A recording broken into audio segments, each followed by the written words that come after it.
Stand by for broadcast. You're listening to Inside Air, a behind-the-wire view of the Royal Air Force, its people, technology and operations.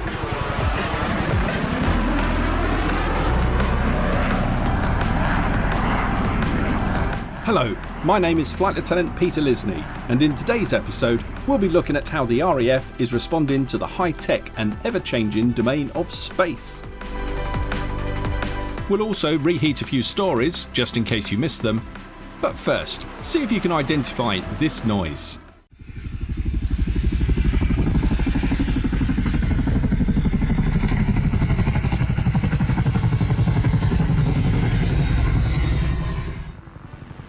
Find out if you were right at the end of this episode. Now, what goes on in space affects so much of what we take for granted. I spoke with Flight Lieutenant Ryan Holden, who told me why we should be interested in space and where space fits into the battlefields of tomorrow.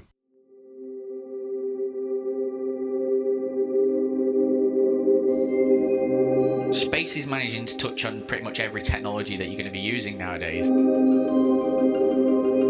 The UK at the moment has a pretty much clean slate for space capability. We are the only 360-degree phased array radar in the world, so our capability is absolutely huge. Flight Lieutenant Ryan Holden, welcome to Inside Air. You're here to tell us all about space. Hi Peter, I'm OC Mission Tactics Flight at RAF Fylingdales, and I won't be able to tell you all about space, but I hope we can give you a brief insight which will get you interested in it. Ryan, I understand that you are pretty much in a dream job. Is it 4 years that you've been in the Royal Air Force? Yeah, so 4 years and it'll be 5 years in January. So yeah, still very new to it, I'd say. And if we wind back the clock 5 years when you would have been going through the recruiting process, what impression did you get from the Royal Air Force about its approach to space 5 years ago? 5 years ago, it was massively different than it is today. If you'd have asked me 2 years ago what I was going to do as my next job in space in the Air Force, I wouldn't know. And that's because things are moving along that rapidly. Obviously, we've just had the announcement of Space Command come along as well. So the opportunities are massively ramping up, even just within Fylingdales itself, but throughout the whole space community across all the services. Why is space relevant to everyone in the UK? Space is managing to touch on pretty much every technology that you're going to be using nowadays, from as simple as your navigation in your mobile phone right through to money being transferred through the banks. There's a link from space in there somewhere. And as we move forward, the capability that's provided, I'm pretty sure everyone who's listening to this has used Google Earth in the past and looked up the house on there. So that sort of imagery that's provided will become more and more useful. You've got weather satellites up there. You've got communication satellites, which are bridging those gaps around the world, and it's making the world a smaller place. So as we move forward in time, as the technologies get better, it's just going to become the playing field to be part of. What are the risks, though, that the UK faces that would make the UK develop a space capability? The UK at the moment has a pretty much clean slate for space capability, and that allows them a great advantage compared to other nations as to they've seen what other people have done in the past and they can use those decisions to mold exactly what we want, whereas other people have had other experiments and they've tried different technologies as they've gone through time. We're coming in slightly late to the party, but we've got this great opportunity, but it'll be really hard to get perfect. So do you think the Royal Air Force are going to have rounders on the side of a rocket, or is it going to be third parties that will be launching? I think it'll always be third parties that are launching, but in collaboration. So Virgin Launcher 1 actually has a RAF Typhoon pilot working with them now and trying to get that capability online as well. And it's the more launch systems that come online gives us more opportunities for where we launch from. So where you launch from has a big indication as to what you can do with that satellite. So the more opportunities and more launch locations you have, the better. For us to just have one launch location wouldn't be great. It'd be good, but being able to launch from anywhere in the world would massively improve the capabilities that we can get from our launches. So I think it'll always be third parties, but we'll probably be tightly knit with those to establish we can get the best capabilities up there in the best possible way. Okay, we should be involved, we should be interested and taking action. Of course, we don't want to be left behind. Where do we sit as a nation with our peers within NATO and what we're doing? We work very closely. So Fylingdales is a joint UK-US asset, and that bond is strong between those two nations. And there's other nations which all come together as the use of space as a domain is becoming more and more apparent. So there's exercises going on throughout the world now which are involving multiple nations from around the world, ones that you wouldn't normally consider to work together, but they're all there for using space as a peaceful purpose and ensuring the safety of things in space as well. Most recently, conflicts have looked different than the conflicts we've fought in the past. And we talk about an asymmetric warfare where your adversary doesn't do what a typical opposing army would do. Where does space fit into modern and future battlefields? Yeah, so that's the massive advantage of space. It allows us to use it and exploit it in different ways to mean that we can react to these differing challenges in different ways as well. So for a basic level, we could gain imagery from space, and that allow us to see what's going on in the ground. And it also allows us to not put people at risk if we don't have to. For example, unmanned aerial vehicles, they use SATCOM links to be flown from a pilot in a much safer location. And that means that they can gain the information that they need to gain at those locations, pass it back, and nobody's had to be put at risk. And space enables that. And what about for troops on the ground? What can space do to support the troops on the ground? SATCOM links as well. The troops on the ground are going to use that if they need to call in any support that they may need. And that'll allow them to really join in. And we can also provide them missile warning capabilities from space. So there's satellites up there at the moment which will see whether a missile has been launched anywhere on Earth, and that will allow us to give them a quick heads up that they may be at risk. And if that's the case, they can get themselves into shelter where beforehand the first sight that they'd have of it is when it's coming towards them. So early warning as well is a really massive part of what we do. And we know that IEDs were such a terrible threat to our personnel in recent conflict. I understand that one of the things that the satellites can do is counter that threat. When you're looking at things like that, we're looking for any changes to the normal pattern of life. So we've all used Google Earth and we've looked on it, and you've seen that your house picture probably gets updated once a year or so. But we've got satellites that will pass over an area, and the times are getting faster and faster. So if there's been certain changes in the ground, you know that something's been going on there, and our intelligence analysts can use that information to see that there may be a threat there. And that's one of the most basic ways we can use space capabilities to provide a warning as well. So there's a lot of collaboration as well as looking at this from a defence perspective. Oh, absolutely. The collaboration between nations is normally, if you think of an exercise, you'd all go to one place and then you'd carry out your exercise in whatever means you were doing it. So we're actually using real world events now as exercises. So each nation can call in. So there's been a lot of work done over Microsoft Teams and telecons, which allows you to speak to other nations, and you can carry out your exercise where you are in your own country with your capability and bring that all together. Because I think it's safe to say that it'd be very hard for one nation to do anything in space all by itself. So even the top players still need that collaborative piece to work really well together. Thinking more about collaboration, Fylingdales can look up in the sky, but can it look around to the other side of the world? What are we doing in terms of working with partners globally? Yeah, so Fylingdales is part of the Global Space Surveillance Network, and that's the linking up of different sensors from around the world, and that's currently managed by 18 Space Control Squadron in the United States, and that allows different sensors to feed in data. So Fylingdales may feed in data from where we can see, which is up to 3,000 miles away, and we can feed that into the Space Surveillance Network, and that data can then be passed on to another sensor to allow them to see that. So if anything changes, it can be updated nice and quickly, so that other sensor is looking in the right place at the right time for where that satellite is supposed to be. So Fylingdales is a key piece in that jigsaw around the globe. Yeah, absolutely. With a 3,000 mile range, it allows us to see quite a lot of the Earth from our field of view, and that's 3,000 miles in 360 degrees and up as well. So pretty much anything in low Earth orbit that does pass over us, we should be able to see and gain observations from, and that allows us to feed in quite a lot of information. We are the only 360 degree phased array radar in the world, so our capability is absolutely huge, and that allows us to feed in lots of observations from all the different things coming around. there was a recent announcement about Space Command.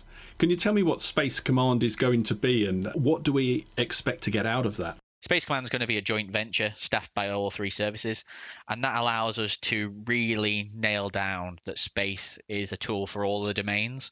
So it's going to provide that structure for everyone to get a piece of the pie as such.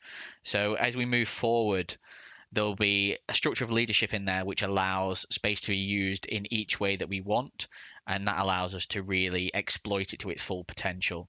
So it's still in its infancy in the way it's being set up, but I believe that probably early next year we're going to start to see a lot more progress in that as we move forwards. And what is the definition? Where does air stop and space begin? There's no clear answer to that question, and that's defined by different countries in different ways. And I think as we move forward, the line's going to get blurred even more as stuff gets put into lower and lower orbits, and we start using those vehicles to launch from air into space as well. So I think that line will never be drawn fully, but it's an interesting question to ask.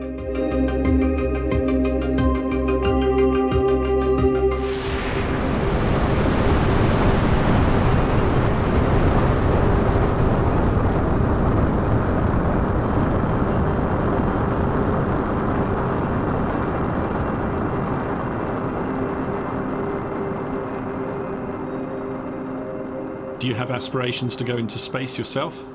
If you gave me a ticket, I'd go tomorrow. Realistically, though, what are the prospects there for the Royal Air Force training its own astronauts? I think we've seen with Tim Peake that British people can get into space, and I think for us to launch our own astronauts from our own soil would be very difficult. But we've seen that collaboration with other nations now. So you can see what NASA is doing with the commercial crew program with third parties. So you've got Japanese astronauts launching on American rockets from American soil as well, much as the Americans have launched on Soyuz for the past few years, whilst the space shuttle's been out of service before commercial crew came online. So I don't think we need to have our own capability for it, and I'm not sure there's an aspiration to do so, but as everything moves forwards, I think we're at a tipping point now where things are going to move that fast that those questions might need to start to be asked fully. Ryan, tell me about International Space Pitch Day and why that is important to the Royal Air Force. International Space Pitch Day was a joint venture from the US and UK, and that allowed us to pitch challenges to companies from all around the world and see if they could come up with different ways of dealing with these challenges that we have. And that allowed really strange and wonderful companies to come forward with ideas that they had and allowed us to use their products in different ways. And those challenges were really put forward as to, we don't really know how we're going to deal with this. So it really needed that open box thinking, and that really provided it. Can you give me an example of one of the challenges and what sort of response did you get? One of the challenges is just to have systems that work together.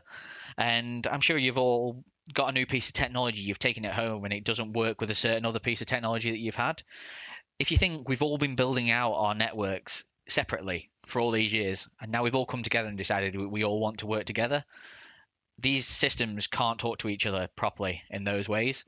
So one of the challenges was to try and forge that bond between them.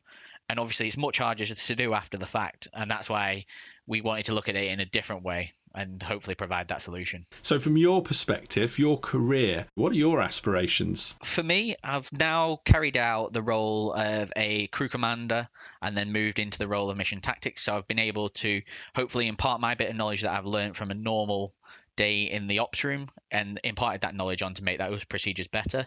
So coming from a technology background, I hope that I can get into those avenues where we can start looking at the technologies that we're putting into space and see what we can add to those as well. So just looking at it from that different angle with a fresh set of eyes that normally hasn't.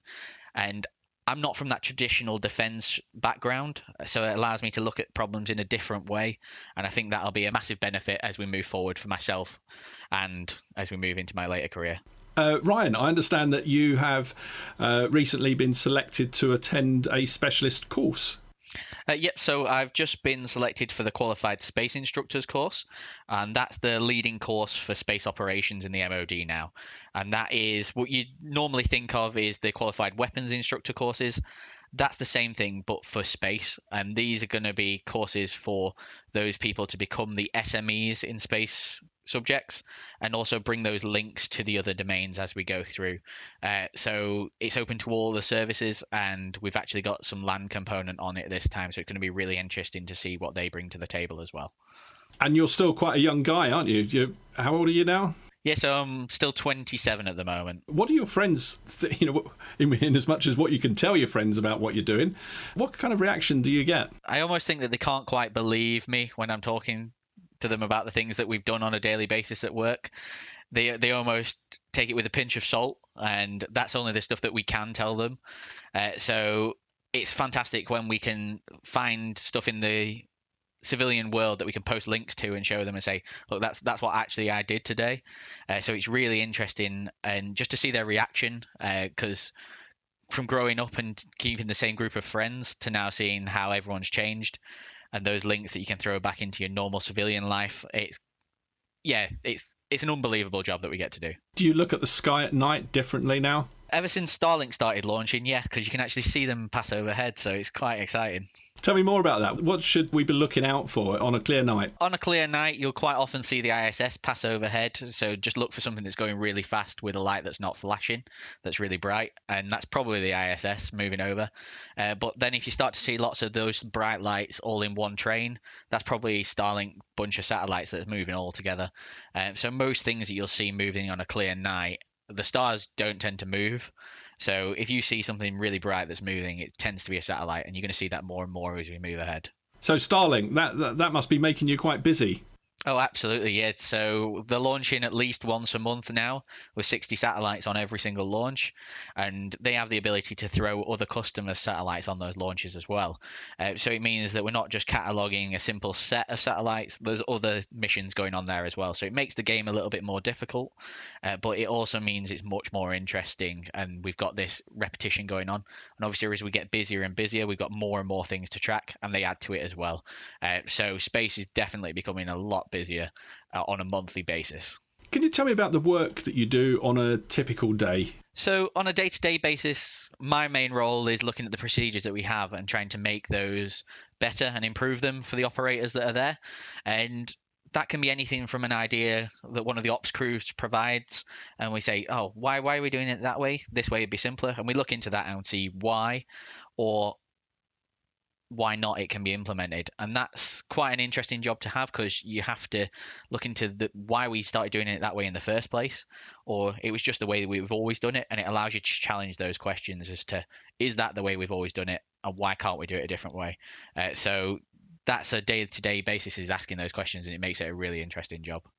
So are you looking at screens all day? What is it that really excites you about the day-to-day job?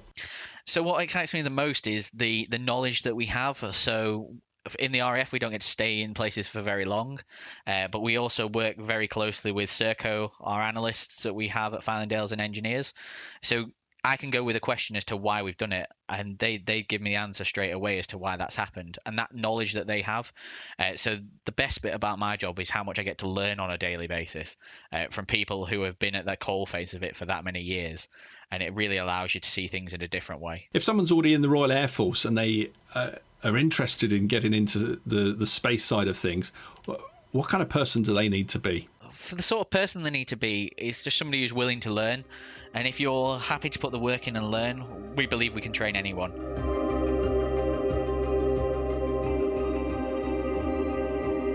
No 2 days will ever be the same. And if you want that challenge to be able to react to that, if you want a normal basic day, it's going to be pretty difficult for you to deal with. But if you want a challenge every day, it's the job to do. Ryan, thank you so much for being on Inside Air, and the best of luck when you start your qualified space instructor course. Thanks, Peter.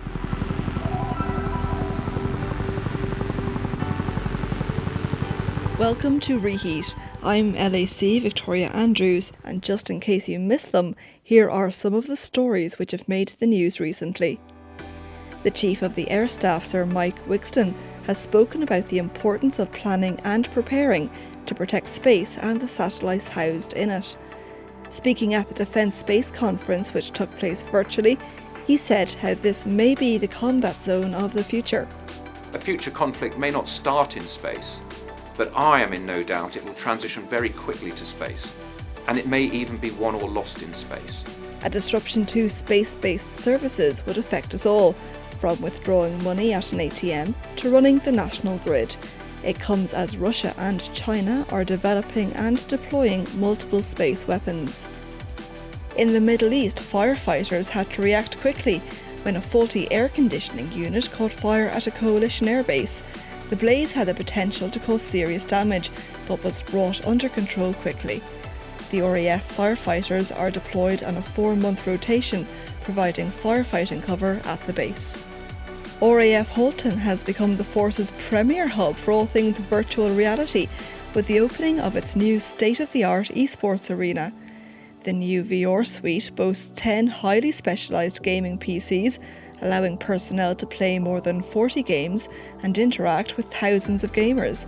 Esports are the fastest growing activity in the RAF, and more virtual reality centres like this one will open at other stations over the coming months, with the support of the RAF Central Fund. And finally, a documentary following the Rugby 7 Spitfires' time in India has been released. Before COVID, the squad travelled 5,000 miles to take part in the Bangalore International Rugby Sevens tournament. The team clinched the title, which was part of a trip to coach and play rugby as part of a Foreign and Commonwealth Office outreach programme. The Spitfires worked with an Indian charity, coaching and sharing their skills with hundreds of children in the area. They're really engaged with everything you do, and they're just grateful for just giving them a bit of time and spending a bit of personal time with them, loads of high fives and fist bumps. You can watch the documentary, which follows their travels and success, on the RAF YouTube channel. It's been Reheat on Inside Air.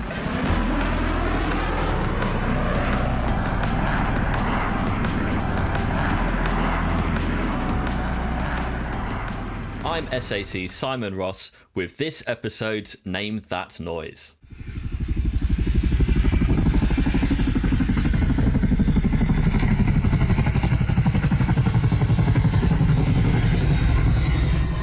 That's the sound of a Chinook support helicopter, most recognised for its twin-engine tandem rotors and a fan favourite for its unmistakable soundtrack. It's used for a variety of roles, not only in warfighting, but also as military aid to civil authorities, or MACA. It's capable of trooping, resupply, casualty evacuation, and search and rescue. The RAF's first frontline Chinook squadron was 18 Squadron at RAF Odium in 1981. Arguably, the most famous Chinook of all is Bravo November. During the Falklands conflict, a number of brand new Chinooks aboard the Atlantic Conveyor fell victim to an Argentine missile attack. It was only Bravo November which remained operational. It has since seen action in 3 armed conflicts, and 4 separate pilots of Bravo November have been awarded the Distinguished Flying Cross. That's all for this episode of Inside Air, but please join us again soon. You've been listening to Inside Air, a behind-the-wire view of the Royal Air Force, its people, technology and operations. If you're serving in the RAF and have a story for us, please speak to your unit media and communications officer. Inside Air is written and produced for the Royal Air Force by RAF Media Reserves.